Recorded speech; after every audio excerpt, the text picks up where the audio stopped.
Now please direct your attention to the screen for the introduction of tonight's final inductee of 2015. Joseph White grew up in Chattanooga, and his love for aviation originated from building model airplanes and flying them in competitions.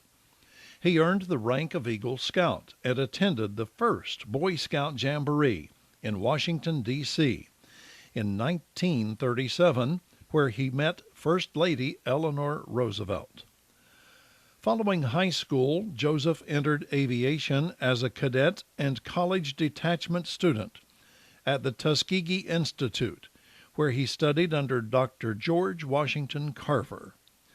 Soon after his freshman year began, Joseph was selected for the new U.S. Army Air Corps segregated unit of black cadet pilots at Tuskegee.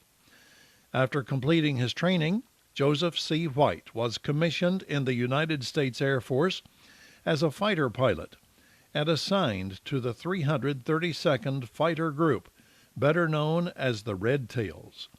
He flew missions in Europe and West Africa during World War II.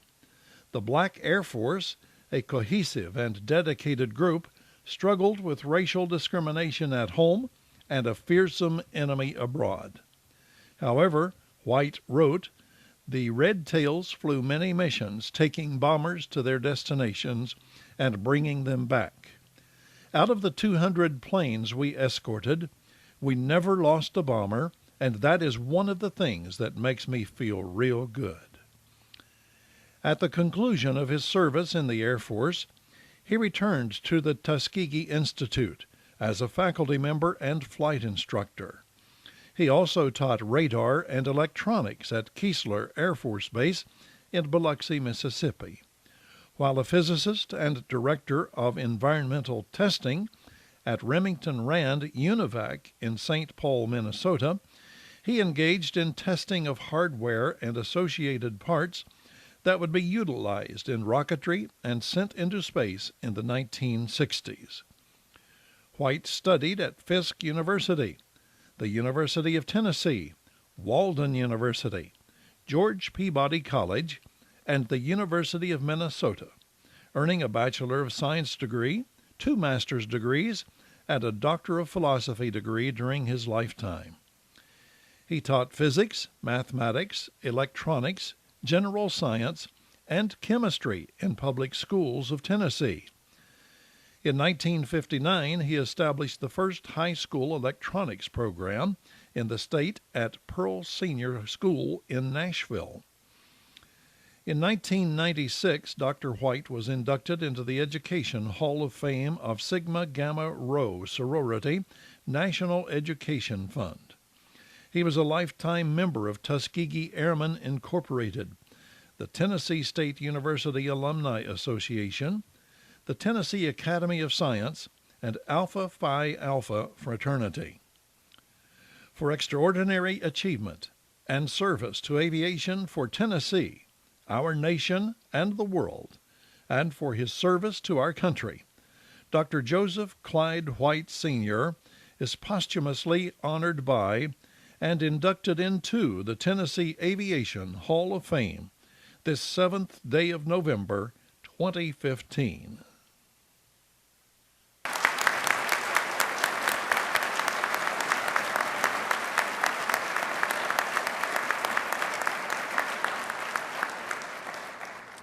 And now, ladies and gentlemen, accepting on behalf of Dr. Joseph C. White is his wife, Dr. Katie White.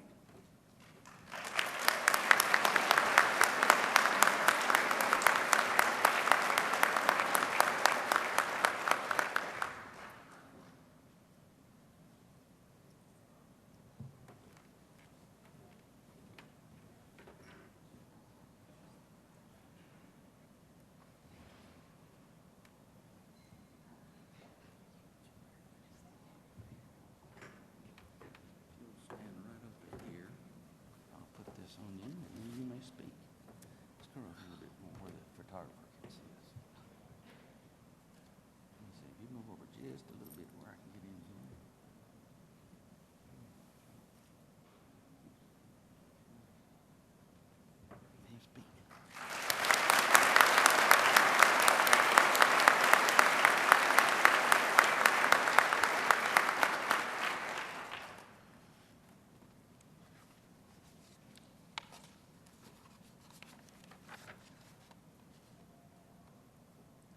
to Mr. Derryberry,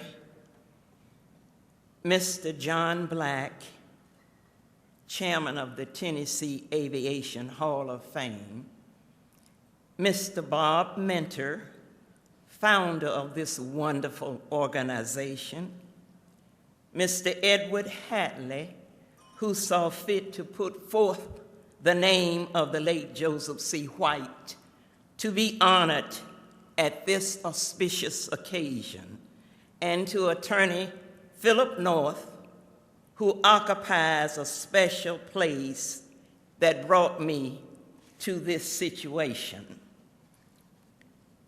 To all others associated with the Tennessee Aviation Hall of Fame, to my family, my extended family members who arranged to be here tonight, to my many friends and associates, especially to Carol Slater, who had a part in getting me here tonight, Mr. Melvin Black, who was a great friend of Joseph White, and he was involved in the situation that got Joseph C. White into the 109th Congress of the United States of America.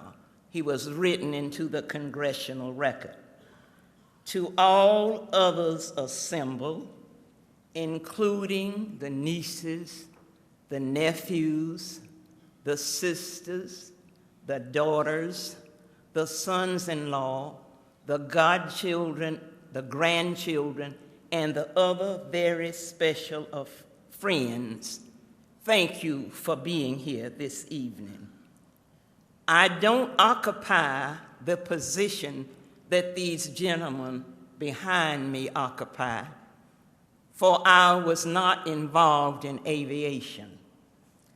These gentlemen have given a lot to the United States of America, far beyond Tennessee, and they deserve a big hand.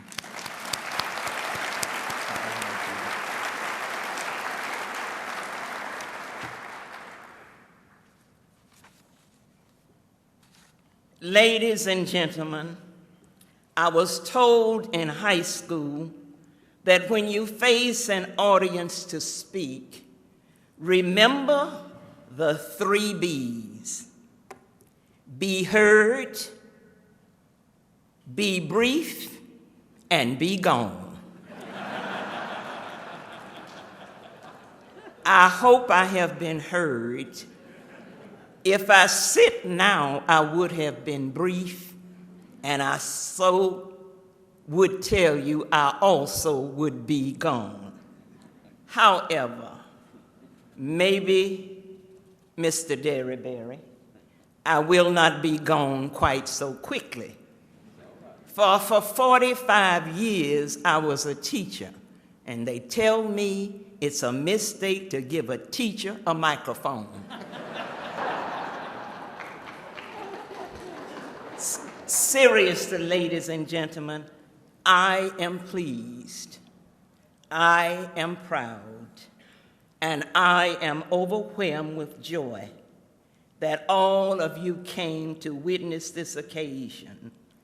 And I say to you that there have been a lot of contributions made in the field of aviation and aerospace. I think all of you know, all of you, that it's not easy to make those kinds of contributions. And if Mr. Joseph White had the opportunity to be here, he would be greatly humbled and extremely appreciative for the honor that is bestowed upon him tonight. You may not realize how grateful he would be if he could have witnessed this great occasion. This year, he would have been 94 years old. So you know that I probably did not know him when he was making all of those contributions to aviation.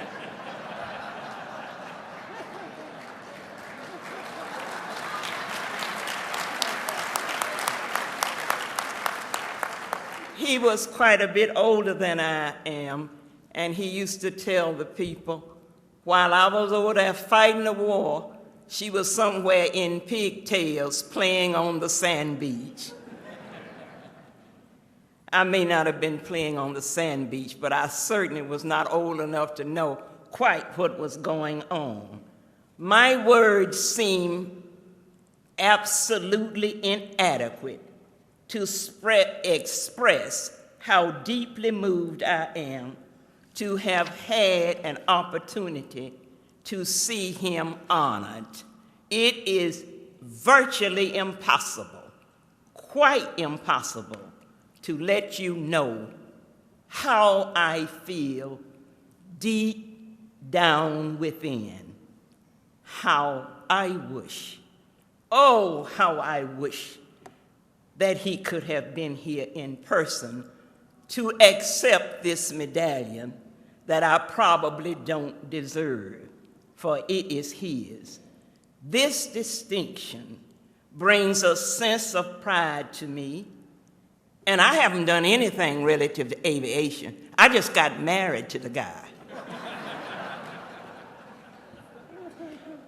This also brings a sense of pride to his children, Joletta and Angela, his sons-in-law, his grandchildren, his godchildren, and all of those wonderful family members and friends out there who were able to attend.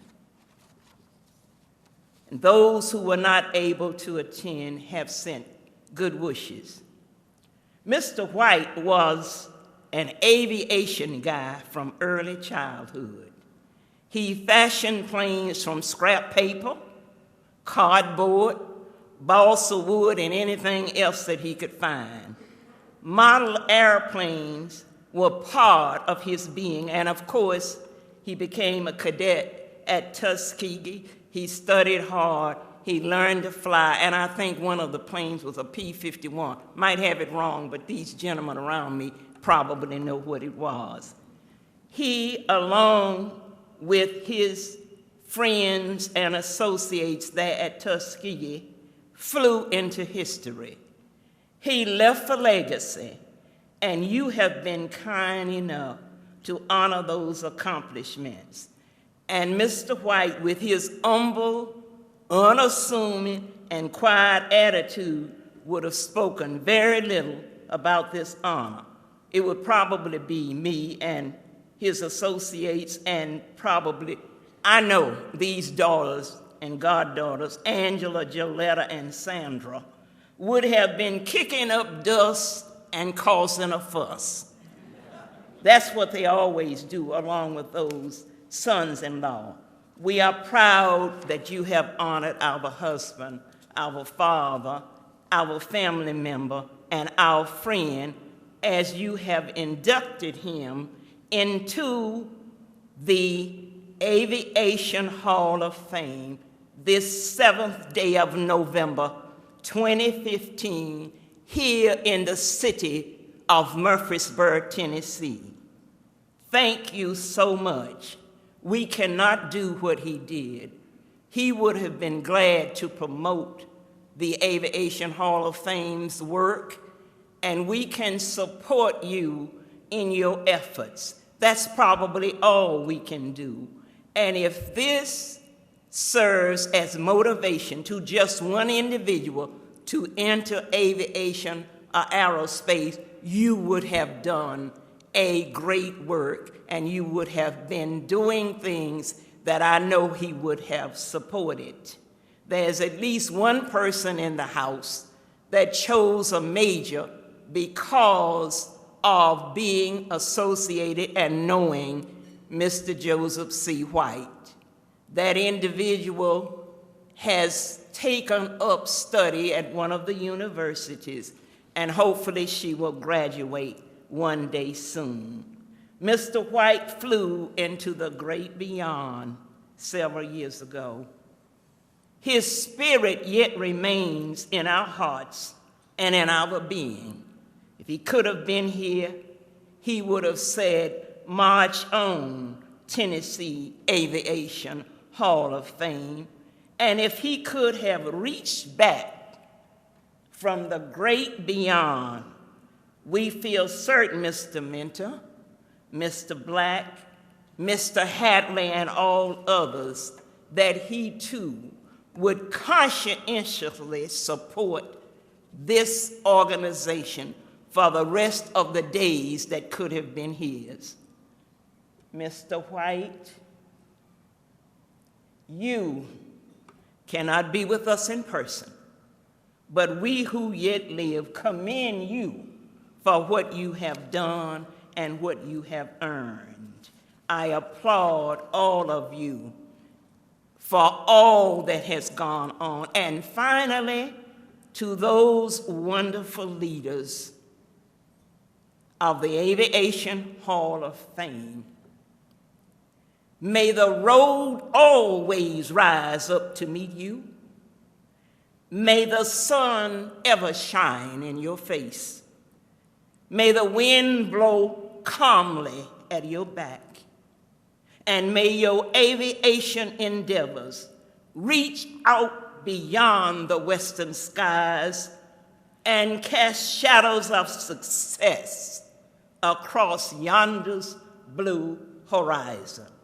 I thank you and good evening.